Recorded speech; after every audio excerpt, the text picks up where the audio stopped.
Hello, everybody, and welcome back to another episode of the Critical Podcast. I am one of your hosts, Jimmy Good, and joining me, as always, is my go-to podcast compadre, Mr. Joe Lever. Joe, how's it going, buddy? It's a going. Ooh, that was pretty good. Everything's going on your end, pal. Oh, excellent. I'm just always excited to do this every week. Yeah, so good. You ready to get after this? Yes, we're attacking it just like crazy folks. And for anyone who Like might be new wanted. to this, yeah, like it's one. Yep, we're going after him. Anyone who might be new to this, basically what Joe and I do every week here, we talk about our favorite things in movies, TV shows, and video games, and just anything else that really catches our interest. The things that kind of permeate into our brains for the rest of the time, just every day. So, but before we do that, for the past few weeks, I've been asking Joe a little question to get his mind, racing a bit, maybe a few questions. And we've been doing animal facts, and because no one has said stop doing animal facts or given me another game, I'm gonna keep doing it. I like it. Bring it. So, Joe, here we go. I'm gonna give you a few facts about this animal. You're gonna tell me what it is. All right, I'll get Google ready. All right, this primate has a diet that consists of mostly fruit and leaves,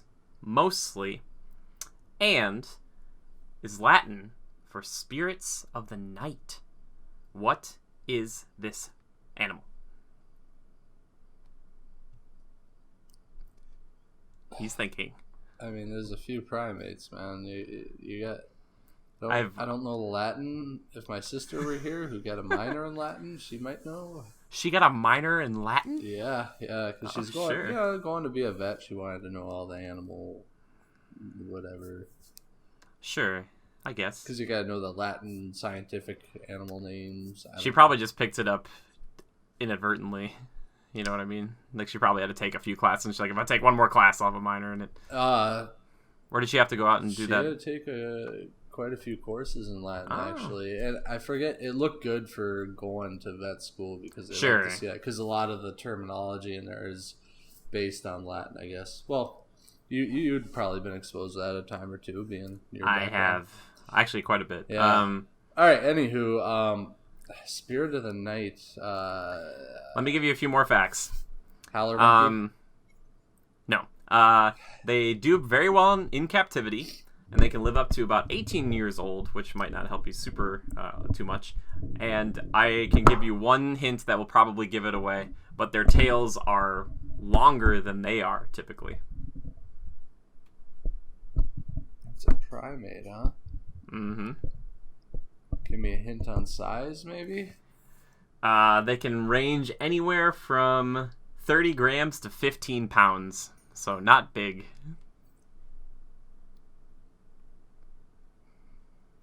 I think I kind of tripped you up with the primate thing. Yeah, maybe. I'll give you one more hint that should definitely give it away. The tail is... There are a lot of, like, ring-tailed ones of these. A lemur is a primate? It is! Very good, Joe. You got it on the... whatever try that was, but very good. Fourth, maybe? We'll say third time's the charm. Yes, primates. Yeah, I looked, I was like, oh, maybe we should do some, like, kind of weird-looking thing. I was like, oh, we should do lemurs. I was like, what do I tell him if I'm like, it's a creature that lives in Madagascar? I mean, like, you just be like, probably lemurs. So. Yeah, ring-tailed lemur. Those things are pretty cool. Yeah, they are pretty cool. Anywho, I also... primate. What justifies it being a primate? Oh, no, you're putting me on thumbs, blast. Right? Yeah, it's, it's... What is a primate? Any monkey-type animal? Any monkey-type animal. That's exactly the way I'm looking at it right now. Let's just look up the definition quick. We're tangenting here. That's wrong. The first thing that comes up is the chief bishop or archbishop of a province, the primate of Poland. We're all learning things here today. He's got opposable thumbs and eats a lot of fruit and leaves. Yeah, I don't know. I have to look this up a little bit more. I don't want to give people incorrect information.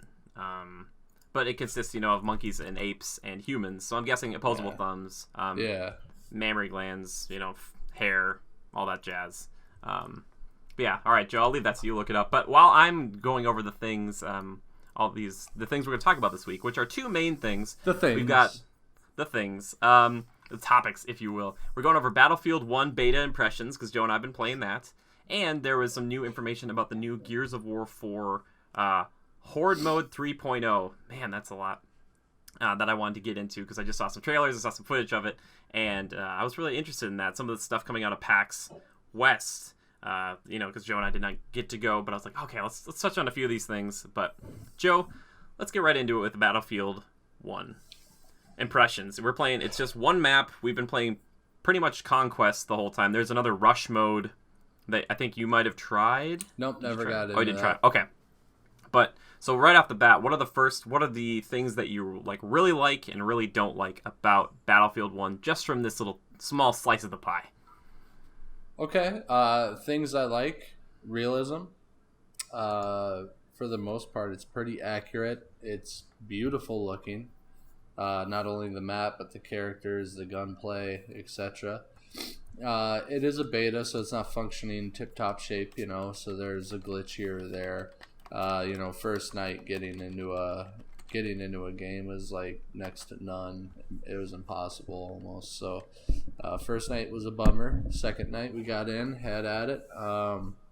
I like that the matchmaking, it shows you what friends are online right away. You can right trigger or add them to your party and you find a match and you're in, So yeah, getting in on the same team with your friends is a lot easier, which I like. They did a good job there.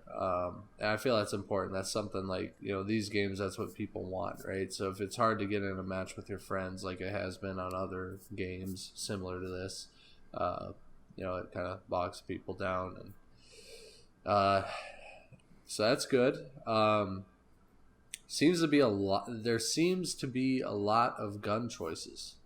I like that. For the most part, as I pan through, there's quite a few, which I like, and especially for World War I era. Yeah, that's pretty legit. That's awesome, because I'm not familiar with a lot of the weaponry and technology of that time period. Were you seeing these guns in the game when you're picking a class? Could you choose different guns? Yeah, if I would go to edit a class, I could scroll through the different weapons. I forget that Battlefield does that because I was looking for that, to edit a class outside of it, and maybe you can. I just couldn't find it, so I was like, not outside about all these guns. Of it. Just during the game, I would go in and hit edit, and I would switch out my sniper rifle or something. I noticed that in the beta, weird. You can't customize anything quite yet, but it seems like there are going to be quite a few customization options if Battlefield 4 was any, foreshadowing there, because there you could customize your weapon pretty heavily.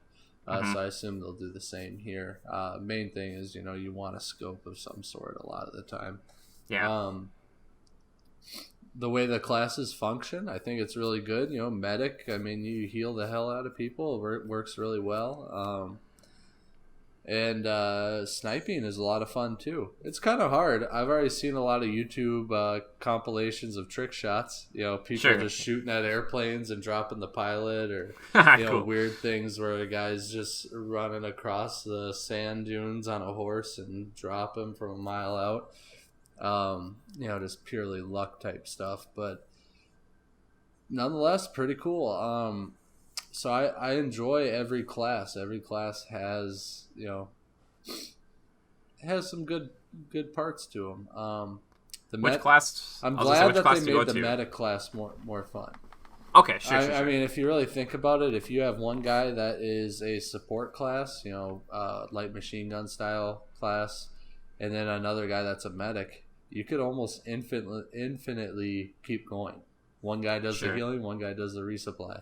Yeah, for sure. Which is pretty legit, but I was a little skeptical on how the weaponry and vehicles would be, but they turned out really cool. I think, it's cool to throw it back to that historic era.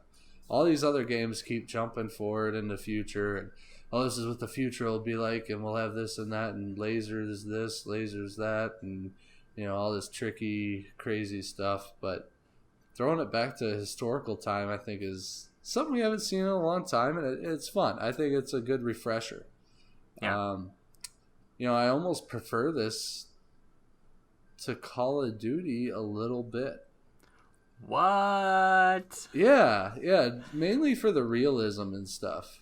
Whereas Call of Duty, you're just running the map and shooting anything that moves, right? Maybe the better way to put it is like this game's more grounded than like because it's trying to be more realistic, but it still isn't. You know, because it's just like I spawned next to you in a plane. I just like teleported into a plane. I'm like I'm right behind you. You know what I mean? Sure. But I mean, I don't know what they would have done there. You died. You're dead the rest of the match. Perfect. There you go. Now high stakes battlefield. Oh God. One and done. I'm just gonna hide behind this rock the whole time. So which class do you gravitate towards the most right now, would you say? Well, with this map, I feel like it's a lot of You said this map like you're looking at it right now. Oh, sorry, the map in the beta, it's the desert style one. Yes. These kind of mortar buildings, concrete mortar. There's a lot of clearing of buildings because a lot of people hold up in buildings. So I tend to like to go with assault just because I can come into the room and just, nail them down real quick. I don't have a bolt action rifle. I don't have a semi-automatic rifle or any of that. I can just buzz them down quick, Mm-hmm. But so I like that for that feature. But other than that, there's really no incentive to go to assault. So I really like doing medic. I know you've been liking medic a lot, right? Yeah. And I like the rifle that you get with medic. Yeah, that semi-auto is actually really good, I think. Yeah, I think so too. And you can at least get a little distance on it. You can also get a little close proximity damage on it. But, and my thoughts could change, especially as I start to modify classes and weapons and stuff like that. I'm sure that'll happen. Sniping is fun, I'll admit. So sniper, between medic and sniper, I like both of those. And I'm hoping that I could get a better secondary weapon for sniper. That way, clearing buildings will be a little better. The pistols aren't too bad. It's just you got to be on point with them if you're gonna take somebody down point blank. So, but yeah, overall, my impressions thus far are pretty good. We'll have to see what they come out for more maps, maybe some different vehicle choices based on the map you're on. Sure, yeah. I'm sure that'll happen. Yeah. So, part of me misses the old helicopter, but that's probably a good thing. Wasn't quite invented yet. We've died too many times in those helicopters, Joe. Yeah, but I was good at driving those things after a while. Man, I could hover within inches of a power line. Yeah, and then strike it. But you're digging it so far. I am, yeah. And what do you think about the way the horses move? And you hop on a horse and you can ride a horse around, and it jumps over fences and barriers, and then you lay on the brakes to stop, and he rears up like Black Beauty style. I think it's kind of good. It's neat. It depresses me when the horse dies. What do you mean? They just go to sleep and they disappear. If they were dead, they'd still be there. Yeah, you're right. Yeah, they're just sleeping, taking a nap. This is my fantasy. I told Joe there's one time he was killing horses, or he's like, that horse is dead. I'm like, I'm not gonna heal you. I'm medic right now, and he died. I'm just like, I'm not coming back for you. You should have played to my fantasy. I'm the medic. I will say this is pretty intuitive. The first kill I got in the entire game is that I got on a horse and I ran over to somebody with a saber. I just pulled out my saber. I was like, oh, sweet. And then I just ran up to a dude and just stabbed him while I was on my horse. This is the first thing I did in the entire game within the first minute of a multiplayer match. I was like, sweet. I was like, that was pretty cool. The sword on horseback cavalry style? Cavalry? Say it again. Cavalry? Calvary? No, Cavalry? Cavalry? Yeah, there you go. Cavalry? You did it. Yeah, cavalry. You were saying Calvary or Calvary. That's a tough word. Okay, cavalry. Cavalry. Yeah. Super good. But yes, no, I thought the horses are pretty good. Yeah. So what are your thoughts overall, Jimmy? I know you're not normally on these types of games. We played Battlefield 4 a bit on 360 back in the day, but yeah, I had fun with that. I just had a lot of problems because I felt like the game was really buggy. And I felt like it was kind of really hard to move and do stuff. I like to have freedom of movement, a lot of mobility. Yeah. But this game doesn't feel so bad. It feels weighty, but it doesn't feel like it's holding me back in the same way that those old games were. Yeah. Well, I know you had a lot of problems getting booted in the old one and stuff. Yeah, man. Drew did too, our buddy Drew, but nothing will turn you off to a game faster than getting booted from it repeatedly. Yeah. Oh my goodness. And the campaign I didn't even really get into with that game. But this one, Joe, I will say I'm interested because, like you said, we haven't seen an older kind of game of this scale, of this kind of production value in a long time. So seeing it is pretty cool, and seeing something else besides just like when I think of World War I think of like the trenches in France, kind of like a lot with World War II. I don't think of like the Pacific in World War II, but like this game, I don't think of like I think where it might be in Africa or somewhere, you know, in a desert area for this, which is cool. And the fun thing about this too is that Battlefield is good about giving you a huge map and a ton of tools and just saying like kind of play around. Like really winning isn't usually like the biggest deal unless you're really close at the end. But a lot of the time you're just kind of doing your own thing, and you can really help out your team just by doing things besides killing people, because killing people it's good, but at the same time it's almost better to just be like, I'm taking this point. Like if you take a point and hold a point forever, or you heal a bunch of people, that's huge to your team. Like you're doing a lot for your team right there. So and as we were playing, we would do that a lot. We'd be like, well, let's go to this point. Looks like they're taking it back from us, so we go and, you know, kill them and get them off the point and hold it, and it's always fun. Yeah, I also really like the focus on, it seemed like the class system was kind of a bigger deal in this one as opposed to the other ones. Like it seemed like in those old ones, it wasn't, like, I think it was still there, but it wasn't as prominent. Like, because now it felt like if you didn't have a medic near you, it was very difficult to do a lot of things because you take damage, then you have to run away for a long time and then heal up and then go back out. Whereas with a medic, I can like throw you health all the time or just bring you back to life. You're like, I'm down. I'm like, you're not down. Like, get up. It takes a little bit to heal, so that's pretty crucial to have a medic around you. Yeah, no, but I really enjoyed it, and for playing one map, I put a bunch of hours into one map, just like one map, which is crazy to me. How many hours do you think we played on that already? I don't know. I probably put in like 8 myself at least. Yeah, maybe. I'd say it's probably maybe 6 to 8.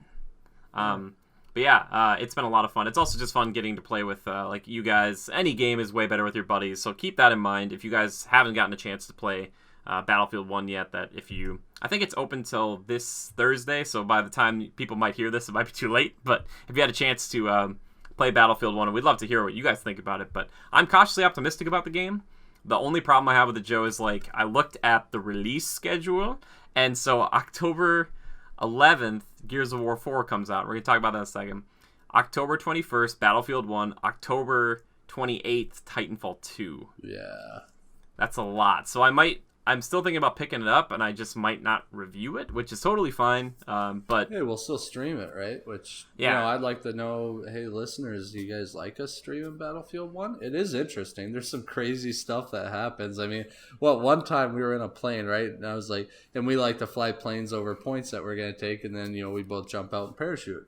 Well, the one time we do it, I'm like, all right, Jimmy, bail. And he wasn't ready. And when he did, another plane came by and wham, took him out in the air.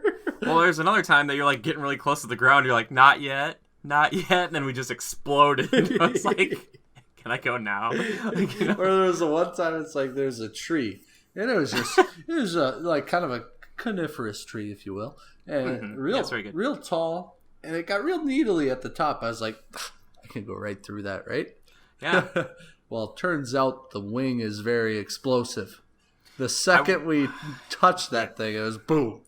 Do you think if we could like look at the code and how it's all set up, Joe, that maybe like we'd look at buildings and stuff, and if you were in a plane, all of it would turn to red, and it's like if you ever touch the red areas, you will die instantaneously. Yeah.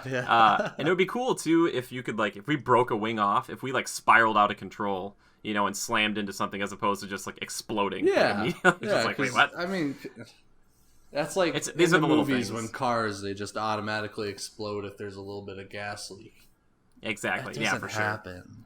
Yeah. Well, I haven't seen it in real life, and hopefully I never will. If the car just goes skidding past me and then explodes, I'm like, oh my god! Oh my god! Am I in a Die Hard movie? Exactly. But I actually really enjoy it. We'll probably be hopping on it again after we record this because it's been fun just to kind of hang out, throw down, you know, kill some people. Yeah. I had a stressful day at work. I need to kill some people. I just want to have fun playing games with my friends. Also, quick thing, Joe, you said there was like a big, there's like a minigun or something that you got to use, like a big gun. Yeah. Did you actually get to use that? At certain objective points, you'll find like crates on the ground, and sometimes they're empty, and sometimes they're full. And when they're full, there's something good in there. I want to get the flamethrower, Joe, because I was getting destroyed by guys with flamethrowers. Seems like those guys are like over armored when they get that. Yeah, it seems that way too. Like they take a lot more to take down. So, which by the way, grenade kills in this game actually work pretty well. Like, because a lot of people like to hole up and corner and camp up. And grenades work, like wonders in this game as opposed to Call of Duty, where I feel like I just kind of throw a grenade and I'm like, I hope for the best. And this one, I'm like, I'm throwing this specifically. Yeah. And 9 times out of 10, you either do a lot of damage or you take them out. I feel it works pretty well. Yeah, I got a few bayonet charge kills, by the way, Joe. This past weekend or whatever. Seriously, without pretty good. I didn't get to see them. Yeah, which, by the way, I was gonna say this. One of our Legionnaires was saying that you were more animated in that Battlefield 1 stream than you ever have before. And I was going back and listening to it. And you get it's funny because I'm watching my stream and I can hear you through my speakers and you're just giggling like a child as we're driving a tank or something like that, which is a lot of fun. We were driving that armored truck and I remember you were just mowing people down. It was left and right. That was good. Joe, that's one of my favorite things to do in any game. I think my favorite memories of any game might be Battlefield 4, just being in a Jeep with you and you drive, because Joe likes to drive, I like to shoot, so it works out really well. And then we just go around the battlefield as he would drive like a crazy person. So we're doing that again in this one. The only problem is some of the ones that we drive, I'm still not protected. So when we stop and he's like, all right, you could shoot this guy, I just get sniped in the head. Yeah, with the open Jeeps it sucks, but with that armored one, that's pretty legit. Yeah, I feel bad for the guy sitting in the shotgun seat because it's hard to do anything sitting there. You just kind of shoot your gun and hope for the best. Yeah. You're just kind of But yeah, no, it's a lot of fun, and I'm interested in picking it up. But yeah, me too. I think that one and Titanfall, and I know we're gonna get into it, but after seeing that trailer, I'm a little interested about this Gears of War. Oh, sure. We'll get into that in just a second, but I have a quick update. So I talked about the whole, we were talking about primates, and I had to look this up. Primates, not primate, the Pokemon. But besides those things that I said we're defining as a mammal, which is the mammograms and the hair and stuff like that, primates have these very distinct features, like having well-developed hands and feet with fingers and toes, opposable thumbs. Those are the things that really makes them distinct from other mammals. I just wanted to put that in there because I like animals a bunch, and I don't want to be misquoted. And they're like, this guy doesn't know anything about anything. He didn't look that up. He knew it. He's tricking you guys. He's a walking encyclopedia. Yep, that's me. Mostly with dinosaurs, but Utah Raptor, baby. So that wouldn't have played as well in Jurassic Park. What about the Idaho Raptor? You bred Utah Raptors. It just doesn't play as well. Yeah, because the Velosa, it just sounds too aggressive to pass up. They had to use it. Aggressive. It's just a sexy name. It is. Velociraptor. Yeah, that's a marketable fast, name. It sounds dangerous. You sound smart when you say it too. You're like, oh, a Velociraptor. You're like, oh, well, yes, I do believe so. No, I think that's a Utah Raptor, my dear friend. Get out of here. We don't want your Salt Lake Raptors. Stupid Jurassic Park scientists. Yeah, exactly. Jeez. Utah Raptor. They ski in the winter and bike in the summer. It always comes back to JP on this podcast. Yep. So I want to talk about this next thing. Moving on to Gears of War 4 Horde Mode 3.0. Joe, your experience with the Gears of War franchise is minimal, wouldn't you say? Minimal at best. You might have played it once or twice with me at college, maybe? Yeah. And that's about it. So, from what you saw from this trailer, which I do have linked below, what did you think about it? How do you feel about kind of this game type? These are the guys who kind of came up with the Horde mode we know today. They started off in Gears of War 2, and they made this thing, and everyone else kind of made a version of it. And Call of Duty, I guess, is the closest thing with their zombies iteration, but that's changed. It's not just sit and hold a point. But now this is the most recent incarnation. What are things that stood out to you? What questions do you have that I could maybe answer? Well, first things first, I like the fleshiness of the enemy. Yes, they're very fleshy. Gears of War is known for fleshy enemies. I like that everything you do to damage them, you see repercussions of that.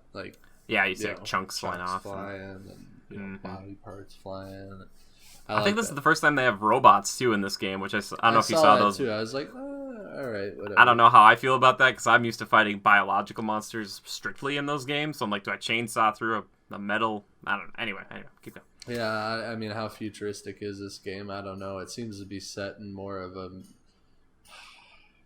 how do you want to put it, like a more medieval-y type setting. I know it's not that period, but it's a completely different world in a completely different universe. So you can't really put a thumb on it, I guess. But the planet of Sarah. Yeah, that is one gripe I have. For some reason, I like that they're doing all these fleshy biological threats, and then they mix in some robots. I'd rather not see that. But yeah, that's fine. Same here. It's fine. But yeah, from playing that, I remember cover is a big thing. Leaping over things and getting behind walls and whatnot. And I love that chainsaw gun. Ooh. Yeah, the Lancer, baby. Ooh. Iconic. Yeah. Yeah, I mean, it's an intense trailer. You guys got to watch it. Chainsawing through things, blood and guts. Love it. That's right up my alley. So, I think it'll prove to be a good stress reliever. Right? For sure. Which is what I want out of my video games. A stress reliever for Joe Mr. Lever. Mr. Lever. There you go. That's good. One thing I kind of want to point out about this, Joe, that's a little bit different and like Battlefield and a lot of games we're seeing now, is this is the first time we are getting a formal class-based system in this game. So basically what that means is that at the beginning of the game, you'll be able to pick a character and they will have a class attributed to them. And it's not saying that you are, if you're a sniper, that doesn't mean you can't pick up different guns and use them, but you have different benefits or buffs or passive things that you can have on you when you're a sniper, which is a good thing. And I think that's kind of fun. I like differentiating because back in the old Horde modes, Joe, basically what you do is whatever gun you picked up, that's who you were. If you picked up a shotgun, you were just the close range shotgun guy. It wasn't any better than if I were doing that. So, I just think it's cool. I was really excited to hear about this because it sounds like there's going to be a lot more it's more tactical than it's ever been before. That's true, yeah. I like how you gotta build up your defenses, almost build a little fortress, find some cover and resist. And your heavy artillery and your engineer. I mean, it's cool. You can build these mini guns on stanchions, and that's neat. Yeah. That's how Gears of War 3 and Gears of War Judgment were, but the thing was, Joe, you had to pick a spot and that was the base you built at, an area, and then you could go to other spots and build another base, so you'd have multiple bases. But in this one, it seems like this thing that they have that it's called the Fabricator. It's that crate you saw them moving around. Yep. That is you can bring that anywhere on the map and put it down, and you can be this is where we're building our base, and you can store guns and stuff there, and it'll reload ammo and special guns. You can revive people there. You can get turrets from there. You can get everything from there. That's cool. And that's cool. Yeah, it's very cool. You're building your base, Jimmy. Set the crate down. Yeah. What things are you looking for? Clear shooting lanes, and exit out the back in case it gets to be too much. I like what you're thinking. What about that exit coming from the back? Can the enemy come from that direction, or do they mainly come from one direction? They typically the variables. Oh my god. Yeah, I don't know how this horde mode's going to work. In the past, it's they came from the direction that was furthest away sometimes. Okay. But sometimes it might differ. They might have these things called emergence holes, which might be different now because they're different enemies technically. But they could pop up anywhere potentially. But what Rod Ferguson, one of the main head honchos with this particular game, was saying is the trick is making these things called death hallways. Making basically kill boxes is more of the formal term, where we just get a lot of turrets and a lot of auto turrets kind of set up in these tight, narrow corridors that force the enemies through. And then you can just kind of focus them down a couple at a time as opposed to taking on 20 or 30 at the same time. This Horde mode has always been, I believe, 50 waves. So typically, this is the game that I bonded over with some of my family members. But we'd play 10, maybe 20 waves, and then start on a new map or start over. But basically, the first 10 waves is just kind of straightforward. Then from 10 to 20, they get double health, and then they I think it's 20 to 30, they get more damage. 30 to 40, they get better accuracy, and then 40 to 50 is 2.5 times all those things. So basically what they were saying too is this is more based on trying to get not ready for those first 40 waves, but building up to that last 10, which is going to be the hardest. And every 10th wave, Joe, is boss wave, which is pretty cool. So every time there's like a 10th, depending on the difficulty, you'll get different bosses from the game that will come in and you have to fight them together. So hopefully by then you're stocked up with enough stuff and fortifications to just destroy people. Yeah. But right now it seems like there are 5 classes: the Scout, the Engineer, the Heavy, the Sniper, and the... Man, why can't I think of the last one? I was like, I got all these down, Engineer? Pat. Did you say I think Engineer? I said Engineer. I think Scout? What's the one? The fighter, the soldier. Scout, soldier. I think you're right. I think soldier. Soldier's the one I missed. Soldier, just regular soldier. Yeah.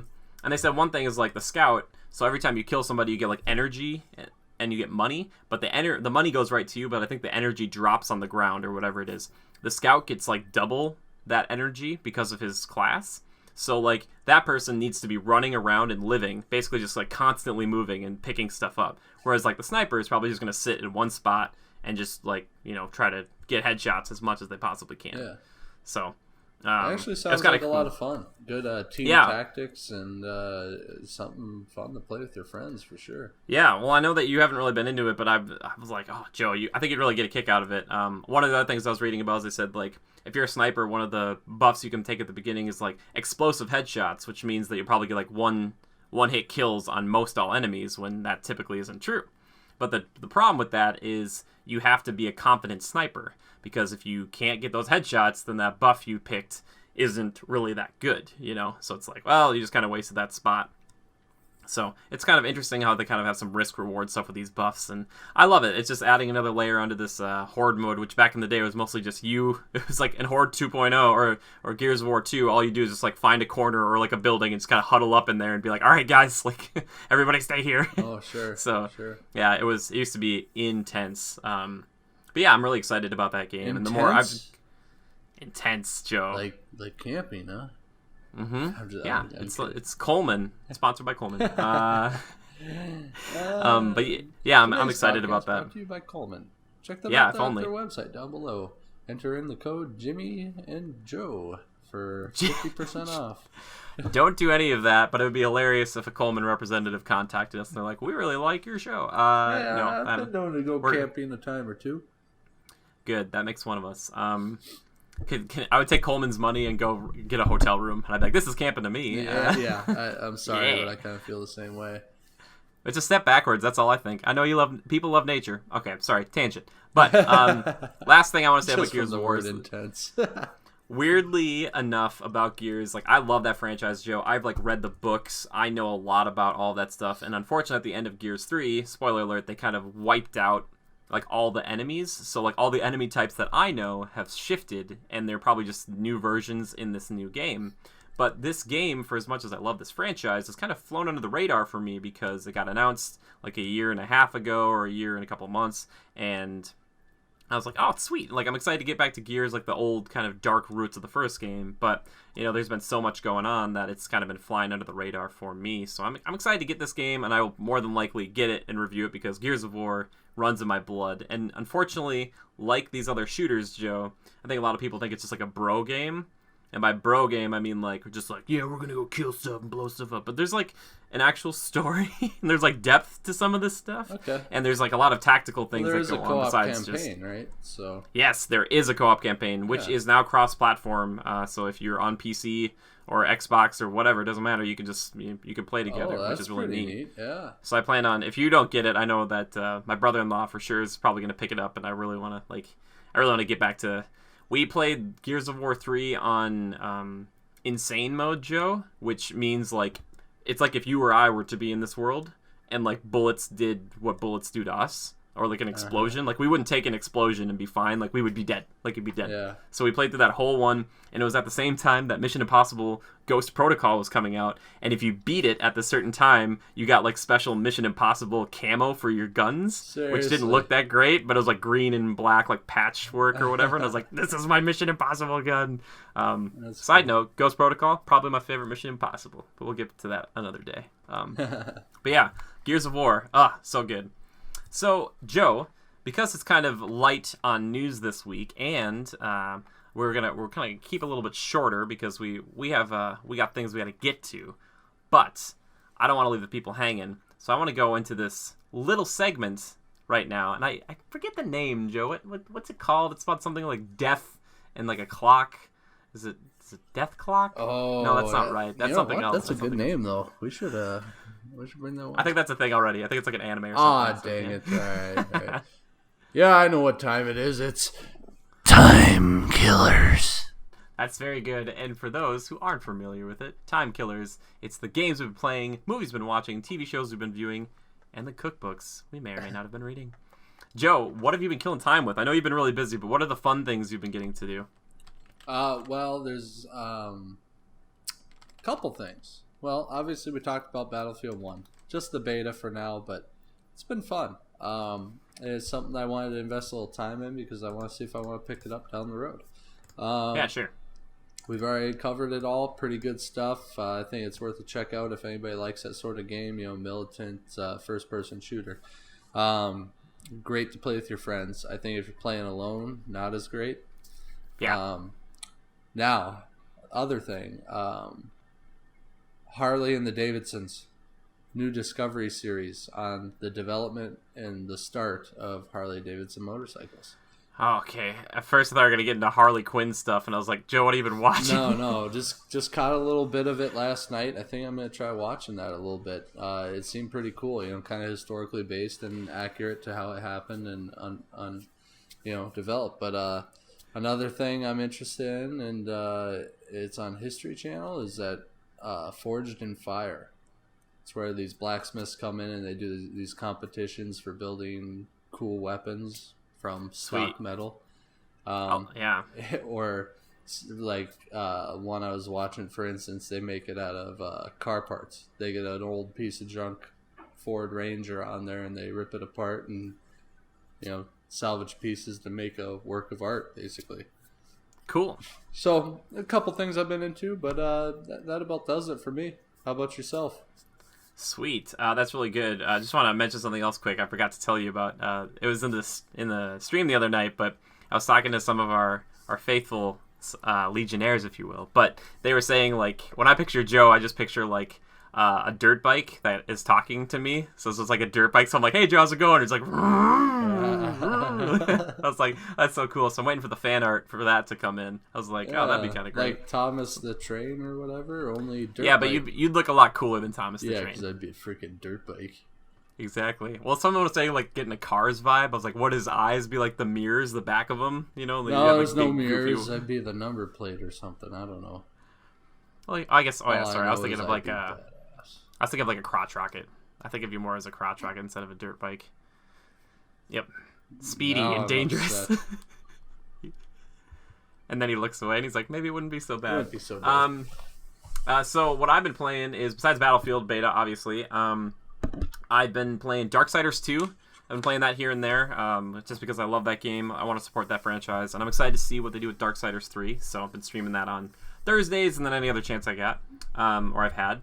I've been playing a little bit of Arkham Origins, weirdly enough. It's an older Batman game, but I had to collect some footage for Deathstroke, this making a video game wish list for a great Deathstroke game, because we were talking about Deathstroke last week. If you missed out on last week's podcast, you should check it out. But with Deathstroke on the mind, I was like, what would a great Deathstroke game be? And there'd be a lot of killing, because, I mean, his name is bloody Deathstroke. That's what he should be doing, right?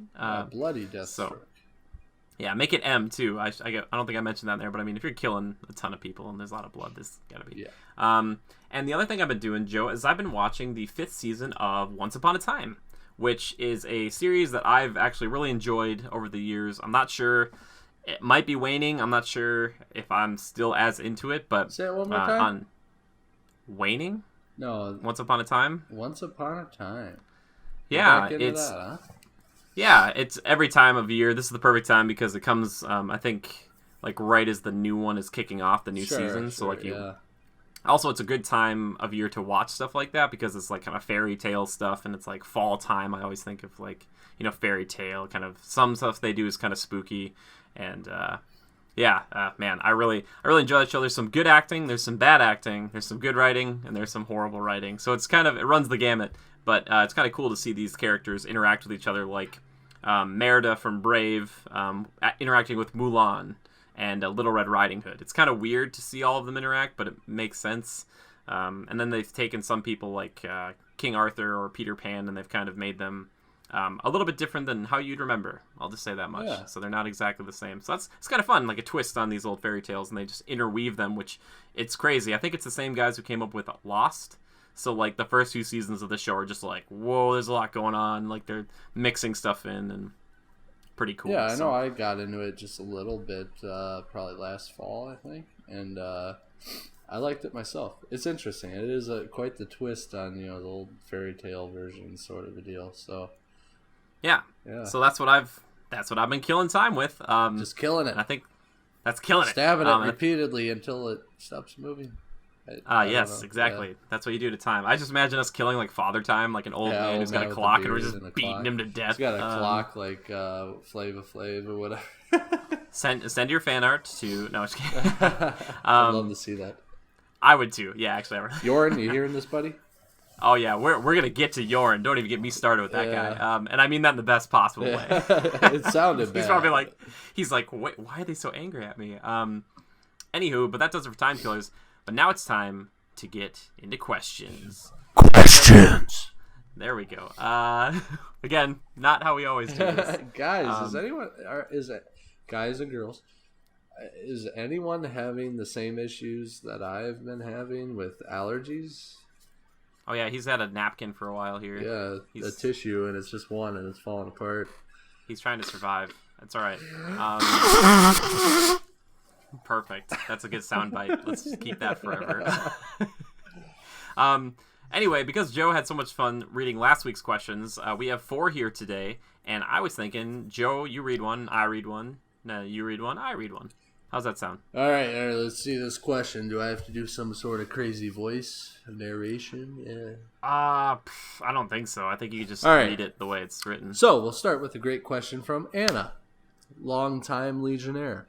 Yes. Hashtag Critical Podcast. If you ever become a mad scientist, what would you create and why? What would it be called? And would it be for good or evil? Oh. I was thinking about this. So, Joe, I think we should put another rule on there. I think we have to create either a machine or a creature. I think, or, you know what I'm saying? It's if I made like a super soldier serum for myself, I'd be like, I made Jimmy's super soldier serum and I gave it to myself, and it'd be so I could be super soldier. For good or evil? You know what I mean? And what would you call it? Whoever gets in my way, I guess it would depend. No, but I don't want to do that because that seems like an easy out. I feel like she's talking about kind of Dr. Frankenstein, where it's like we make something crazy. It's a tough one. I love these open-ended ones though because there's a lot of creativity. Do you have anything, Joe? Or are you still thinking? Joe's just shaking his head. I am still thinking. Joe's like, I would create a werewolf and I'd have it bite me and then I'd kill it. And then I'd be a werewolf for good or evil. I don't know. Both. I guess, man, we were talking about mythical creatures last week. I'd probably make, let's just go with this. I would probably make a time machine and I would use it, what I would think would be for good. I guess I wouldn't go back and alter huge historical events because that could go in a bad way. Would you go back and stop Hitler? No. And here's why. Because I don't know. The thing is, have you ever heard of, I think it's called the Hitler paradox? No, I haven't heard of that. I think it's what it's called. Forgive me, chat. I could be wrong on this. So, Joe, basically what it says is if I was able to transport you, Joe, back to the time to kill Hitler, and you killed him, the problem would be there's a chance that after you killed Hitler, Hitler obviously wouldn't exist anymore, and therefore we'd either be creating a new reality, or the paradox is Hitler wouldn't exist, so you would never have thought to go back and kill him. Yeah, that really so it gets kind of confusing, things up, doesn't it? I like to think it's a different timeline where it's like you go back and you do something, it just it keeps going. It's not like you're not the same Joe anymore unless you just stayed in that timeline. Yeah, well, who knows? I could have grown up in Germany if there was no World War II. Sure. But I guess, so what I would do with my time machine is I wouldn't go back and kill anybody, but I'd probably go back and try to meet, some of my ancestors. I think that'd be really cool. So I guess that would be for... hey, I'm your great-great-great-grandson. I was thinking more of like my grandfather. Like I probably be like, you won't never meet me, but don't worry about it. Like that's how I talk to them. But yeah, I guess I would do that. Can Plus, you hear me? Okay. My name's Jimmy. How are you? I wouldn't yell. I would. Even though at the time they're like 40 and can hear just fine. Exactly. Also, it'd be cool to see like some of the things at the zenith, if you will. Like think of like seeing the Colosseum in Rome at its height, like going to a match there, or seeing the pyramids of Giza, like just pristine. You know what I mean? Like going back to see these things in time would be pretty cool and pretty breathtaking, I think. So that's what I would do. And what would I call it? I would call it. Well, I like to think of a good acronym too. You know, because right now I've got like Jimmy's Time Machine, which is just JTM. That's not fun.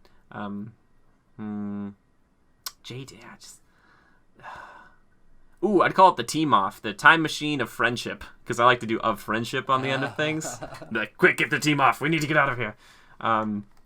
So Joe, what would you create if you were going to create something? Would it be a beast? Would it be a machine? Would it be a machine beast?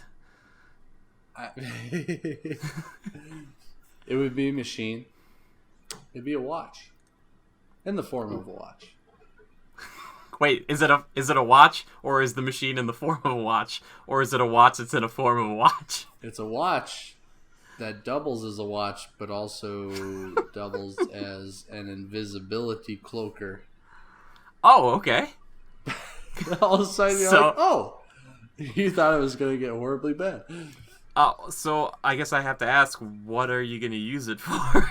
Somebody who has to hide doesn't usually sound very good. First of all, what would I name it? Sure, I guess. I figured if you have the use in mind, then it would be easier to use, like have a name for. Like, I think of like Joe's like shenanigan watch or something. So like every time you bust it out, you just like hit a button and you just like smirk and go invisible. You know what? Like, I like that one. I like that one. The sure, JCL the Shenanigans 2.0. 1.0 because it's the first version. Did you say JCL? The JCL Invisibility Cloakmaster 1.0. Where's the C coming from? My initials. Oh, okay, gotcha. Yeah. I was confused there. I was like, I think shenanigans with an S. But anyway. So what would you do with it, Joe? You've got this power to be invisible. What are you doing? Good or evil? Let's just say a mixture of both. Whatever suits my needs. What's the first thing you'd do with your invisibility? Your watch? First thing, I've got some people on a list that I'd like to torment the hell out of. So I guess evil to start. Yeah, I won't say any names, but maybe people I work with. Not of the same company, just people that I, dislike dealing with. Anywho. Would you walk up to them, Joe, and you like stare blankly, or just stare directly into their eyes, not blankly, and then like kind of grab your watch and be like, in their face? Just say your time is up, and then hit a button, and then you just go invisible, and they'd be like, what? And then you'd start doing stuff to them. No, like, I wouldn't reveal my identity. I just give them shit for a few days, you know. So what would you like? Knock their coffee over and screw stuff? Up their computer. Yeah. Okay. Yeah, so I'd knock their coffee over on top of their computer. So and things you could probably do. I'd whisper. Okay. I hope you had that backed up on the cloud. So you're doing things you could do while you're visible. Like, is there anything you'd want? Like, would you sneak into like a movie or a concert or something? Stuff like that, of course. I feel like that's all in good fun, right? What else would I do? Would you steal things, Joe? I feel like you would get. It might be on. You go to like a poor dealership and you'd find a nice vehicle and then you just take it. Sayonara. Oh my God! Nobody's driving that vehicle. It's possessed. It's possessed. Let it go. Let it go. Let it go. Bad omen. Take a page out of Elsa's book. Bad omen. Okay. Let it go. Let it Perfect. go. So Joe, maybe you should join up with me in my time machine. I'll get you a JCL cloak. What did I call it again? Cloakmaster 1.0.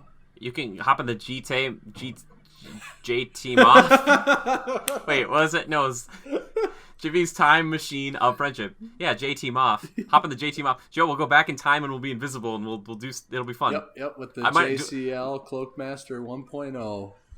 question: is it a field around you, or is it just you specifically? Just you. Do I have to It has to be strapped over your body, so I'd get you one. Don't worry. Oh, I was gonna say, well, if you only had one, could I can I put my hand on your shoulder and I'd go invisible too? No, because then anything I touch would go invisible. I don't want that to go invisible.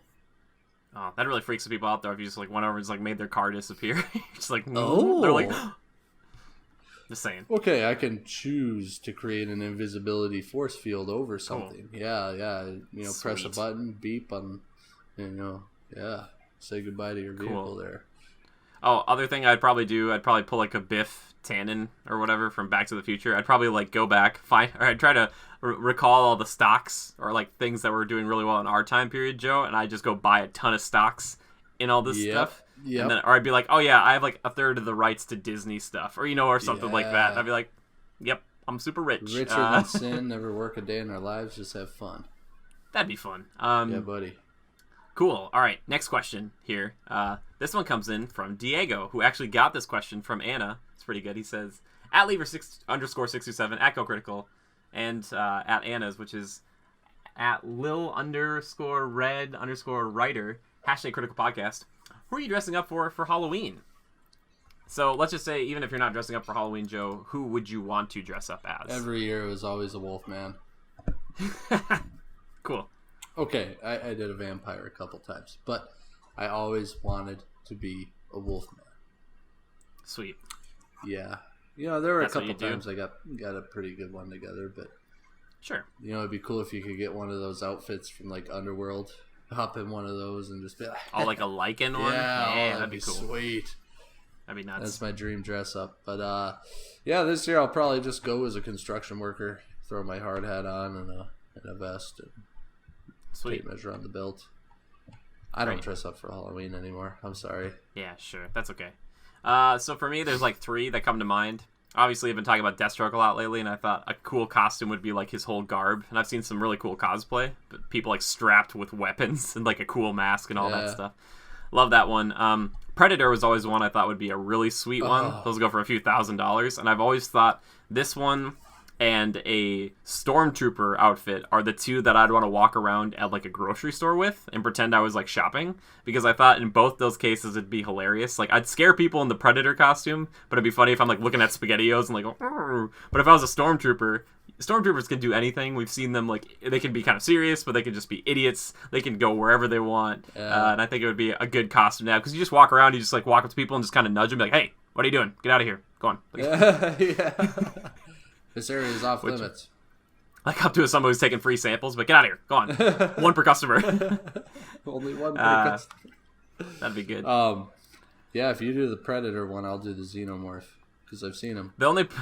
I've seen the Xenomorph one, and the only problem is they look a little weird, because you'd have to be kind of hunched a lot. Otherwise, you'd be just walking. What, you don't think I'm flexible Xenomorph. enough? I think you're just too tall, man. You're a tall guy. You have to be on all fours for most of the time. I mean, you could be on your two feet if you needed to, but yeah, they don't look as good as the Predator either. Well, true. I mean, it's not as human. Those costumes. It's not as human. Yeah. All right, Joe. Next question. What's the next one you got there for us? Well, this one comes from our boy Yorn. Yes. Dystopian society. At the age of 10, you have to make a choice. Fit and no good food ever. Oh, okay, yeah. So you're always fit, but you never get any good food ever. Yep. Or you have all the best food you could ever dream of, but you'll never be fit or attractive. What do you choose? That's a rough one. I choose, this one's pretty easy for me. No good food ever, and fit and healthy. But the thing is, you have to choose at age 10. Oh, God, stupid 10-year-old me.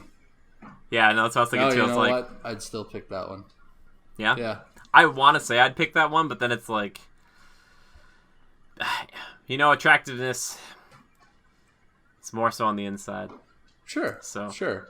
However, that's not my main point there. My main point is I want to live beyond the age of 70. Sure, that's good. I get that too. There's my reasoning. Okay, fine. Health. But this is a dystopian future. I don't know. Maybe it's not so bad. We'll go fit. We'll go fit and never have good food. You can have okay food. It'll be fine. You said not good food, so it's not okay. Is that what he said? So what does that even mean? Because food. I eat about everything, and I don't really dislike much. Oh God, I think what he's saying be like anchovies and. Or he was just maybe like saying get rid of like extravagant foods and stuff. Like you could never have like your. Maybe the taste of most of the foods that you'd end up eating would not be like as superb as they were. You know, like you'd eat things that are very bland. Like maybe it's just like a lot of bread and crackers and water. You know, like a lot of jerky sticks. I could live with that. Yeah, that'd be fine. Yeah, I'm healthy. Last question comes from Chris, another longtime friend of the show, and thank you for everyone for sending the questions. But and this one gets me. So, what movie/video game soundtracks/scores do you love and why? Has music affected you while watching/playing? #Critical Podcast. Joe, you got anything? Any music from a game or a movie come to mind immediately? Because when I read this, it did for me. I was like, reread it once. All right. All right. So the question is, what movie/video game soundtrack/scores do you love and why? Has music affected you while watching/playing? Have you been moved when you watch some of this stuff? Oh yeah, this is so cliche and stupid, and I'm not even a huge fan of these. But the most recent Fast and Furious movie. At the end with the scene with Paul Walker. I'm sorry, man, but they did a good job. I teared up. Joe. I teared up, okay. All right, it happened. I guess. But that's not my favorite or anything like that. My favorite... The only reason you were crying is because it's like freaking his CGI corpse on the screen. The poor guy died. It was sad. I don't care who you are. If you're not... You'd have to be inhuman and not, get a little emotional there. Anywho. Raise his hand. No, I think the one that affected me most and always comes to my mind, or I'll hum on a whim, Jurassic Park. Oh, there you go. That's a good one. Yeah. Excellent. I hate you so much right now. Oh, wait. My bad. Okay, I thought you were meant to do that. No, Joe. Same composer, wrong film franchise. Goodness gracious. All right. Anywho, yeah. Jurassic Park. That theme from that. I don't think you'll ever top it. Always comes to my mind. Hum it any day. Whatever. So that's a really good one, Joe. And obviously that theme, bum bum. Yeah. Bum, bum, it just initiates the feelings of grandeur and just monstrosity. Okay. Quick side note: I get goosebumps every time I hear that song. But the thing about that song is when you first hear it, they're just showing, like, the island. You don't see dinosaurs in that scene at all. Like, they're just doing that for the island and stuff, and it's so good. But then in Jurassic World, they show just the theme park when... dang it. There's no mystery. There's one song from Jurassic Park that I hum a lot because I used to listen to it back in college. It was very... I don't know, I just felt like very scholarly whilst listening to it. It wasn't like any of, like, the action ones. I'll have to think if I can remember which one that is. But yeah, very good. John Williams, I mean, anything he does is what I was going to say. But the one that still gets me, Joe, to this day, and I could tell it really affects me, is like, I remember back in college listening to just Pandora one night or whatever. I know what you're going to say. I know what you're going to choose. Okay, you know. Everyone knows already. And so I'm just sitting there listening, like doing homework or whatever, and then this song comes on. This haunting kind of melody with this woman, just this high, very high pitched song, but it's subtle too, and it's the theme from the Even Star in the Lord of the Rings, and I had to stop what I was doing, and I just like sat back, and I just started to well up. I didn't know why. And the same thing happens with that Shire music, like like that stuff always gets me. Like it's just like it's emotional. Like I can't not hear. I'm like, like I just, oh my gosh, Howard Shore just like attachment to the movies, and nothing embodies those movies like the music.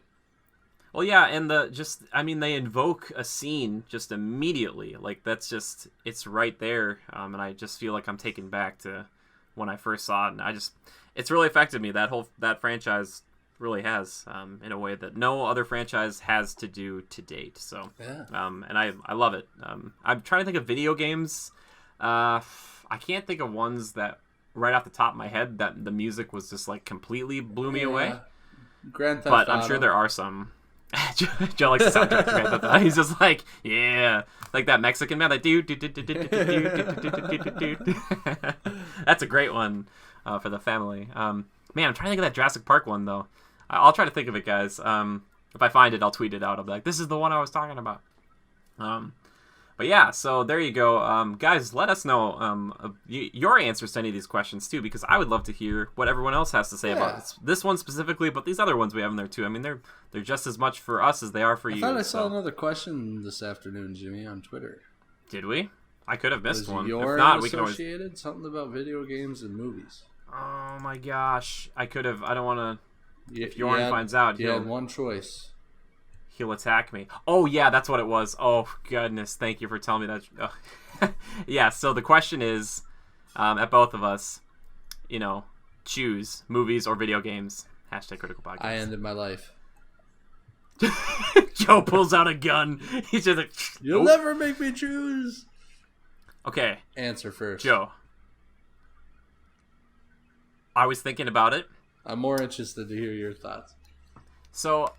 I like to think of myself as a thinker, if you will. I sit and think about a lot of stuff. And this one is a good one because I thought, in a movie, I am directed. I am a sheep, more or less. The director, my shepherd. I basically go where the movie tells me to go. But in a game, in some games, that's not the case. A lot of games are like that. They're directed, obviously. Some games give you freedom to make up your own story. And I guess it's really what I'm in the mood for. I will say that I think that movies have affected me and are the ones that maybe kind of have grabbed my attention for most of my life, but video games are so close that it's hard to pick. But like when there's like, all right, when someone says like, Jimmy, what's your favorite video game? It's hard for me to pick one because I'm like, oh, there's like a lot of good ones. When someone's like, Jimmy, what's your favorite movie? I can rattle off like 10 like right away almost and be like, yep, there you go. These are the best. So, man, I hate to do it, and this doesn't sound right, but I guess I'd pick movies over video games. That's so hard to do. Unless they get to virtual reality, Joe, where I can go fight at the Battle of Helm's Deep in pure VR, where I feel like I'm there. Then I'll change. I'll be like grounds for a heart attack. I know, but think of fighting an Urukai, Joe. Yeah. A 6-foot, 7-foot monster that's just running at you. Run away. I'd run it through and be like, I'm coming for Saruman next. Yeah. That'd be me. And then I'd die immediately after because I took too much time talking to the one. For me, same answer, pal. Films. Yeah. Movies bring people together. Video games do too, but movies on a much larger scale. I really, certain people that don't play video games enjoy movies. Like I like sitting down with the family, enjoying a good movie. It's relaxing. It's low key. You can just kind of do your thing, relax, shut the eyes a little bit. Sure. Joking. I don't shut the eyes. Anywho, that to me, enjoying a good movie with family, friends, I enjoy that. Video games, I've got a few select friends that are really into them, which I enjoy, and I have good times playing them. But sometimes video games age for me. Like some games on my Xbox, I'll never go back to. Sure. Whereas good movies, yeah. One day I'll bust them out, blow the dust off them, and play them. Yeah, films just seem to impact me in a much larger scale than video games do. Sure. So. Well, I think the other thing too is that for me, video games are such a close second. It's hard. It's like almost a blurred line. But movies kind of have inspired a lot of games. And they've inspired me. Sure. Not that video games haven't, but they've also been more socially acceptable. Video games are finally getting there, I think, Joe. Where like when you say that, you're like, I play video games. It's not as big of a deal anymore because there's like no one in the world. And you might meet a weirdo once in a while. I was like, I don't really like movies, and you're like, that's like saying you don't really like music. There's some music out there for you. There's a movie out there for you, and there's a video game out there for you if you want it. Yeah. It's there. You just have to not group them all together. But man, that's tough. It's such a tough decision. Let's pray to God we're never faced with that decision. Exactly. If whoever is forcing me to make that decision, I kill that person and go to prison smiling because I say, all right, I didn't have to pick. Hopefully they have those in prison. I hope so. Man, I hope there are prisoners playing video games, though. I'd be kind of pissed. Yeah. I'd be like, come on! That's what my taxpayer dollars are going. They're like, we need an Xbox One. We need the Scorpio. Anyway, Joe, with that question, I think that is the podcast for this week. Again, it was a little bit of a shorter one, trying to keep it a little bit on the slim side under Joe's request because he wants to get to Battlefield 1. We want to get down to it's not that slim. We're over an hour here. We're doing pretty good. Joe, we've gone. Our average is like an hour 45. Yeah, I know. It's like an hour. Trust me, because I edit these. So Joe, I have a couple of questions for you before we wrap up here. Oh, yeah? So first off, if you have any more, questions for us, please feel free to tweet them at us with the hashtag #CriticalPodcast. I am at GoCritical, capital G, capital C. Joe, how about you? Where are you at on Twitter? At Lever_627. That's Lever, just like Beaver, only with an L. I said that same thing yesterday on the stream or 2 days ago. I said it just that way. I was like, that's how Joe likes it to be said. Yeah. Gotta do the Beaver. Laugh now, get your laughs out of the way. Get your laughs out, yeah. Heard it before. So, Joe, if you weren't as keen to be on Twitter or whatnot, where else could you find us? Well, first of all, Twitch. Yep. Jimmy_good. Yeah, there you go. Very good. Or our other Twitch account it's the main, I guess, a lot of people follow you on the Jimmy Good channel, but the main Critical Reviews channel is at Critical Reviews, right? I think it's all just one word. Yep. Mm-hmm. I guess these. Which you stream on. You stream on from time to time. Yeah, I like most of my streams go through the Critical Reviews channel. Yep. And maybe post a link for the fellas and the ladies down below. Yeah, I always post that link. There's both of them. Yeah. If you want it, it is there. Sorry, I was holding back a sneeze there. Dang allergies. That's okay. Anywho. Yeah. Where else can they find us? I know Instagram, that's one. I'm at LeverJ627. Jimmy, you're at Go Critical, right? I believe so, yes. Yeah, I think those are the majors. I know you got a Facebook page, Critical Reviews, right? Look us up there. We got stuff going on there too. We share the podcast there every week. Yeah. So besides liking and subscribing, what else is there anything else that they could do? Could they show someone else this or, do something else? Well, definitely don't share it. We don't want any of that. We're going to keep this thing under wraps. It's just for the elite few. No. When we hit 100 subscribers, if you like it, or even if you don't like it, just share it for the hell of it. Share it up with your friends, your family, your cousins, your uncles twice removed. I never understood how the twice removed thing works. I don't know either. Let's just let it go. Anywho. Sure. But yeah, share it, comment. We like to see feedback on the YouTube channel too. I mean, we can interact there. We can interact anywhere. Yes. Lay it on us, people. We have the technology. And thank you guys so much for your support. And do the Sean Connery impression. Close the entire thing out. Shocking. Sean Connery. With Sean Connery? No, that would be horrible. The other thing, well, maybe I will. But before I do that, I just want to say thank you to everybody who's been supporting us, been liking, subscribing, and sharing, and all that stuff. And thanks for those who have been donating. If you do want to throw us a few bucks, you can on PayPal. It all goes right back to the channel. But we just appreciate you hanging out with us and just hopefully killing a little bit of time yourself with us. Because we used to talk about other YouTubers on here, Joe. But maybe that's for other people now. They'll be like, our Time Killers, our Critical Reviews stuff. Yeah. So, yeah. Anyway, with that being said, Joe, I will try to close this out with the worst Sean Connery impression ever. It won't be long. It's gonna be or would you rather do somebody like, what's his name? Jungle Book played the big ape. You're talking about Christopher Walken? Yeah. Now, don't try to get me mad, Connor. I made a deal with you. It's really a lot higher than it should be, but it's still good. But yes, thank you. Thank you to everyone who came in today. No, that's real bad. It's so bad. No, that was pretty good. Shocking. I always have to say a word that's like a sh. because he throws someone in a bathtub and he threw like a toaster in there. He's like, shocking. But to all of you who tuned in today, thank you so much. Adapt and overcome. That was good. Good night to the best Legionnaires on YouTube.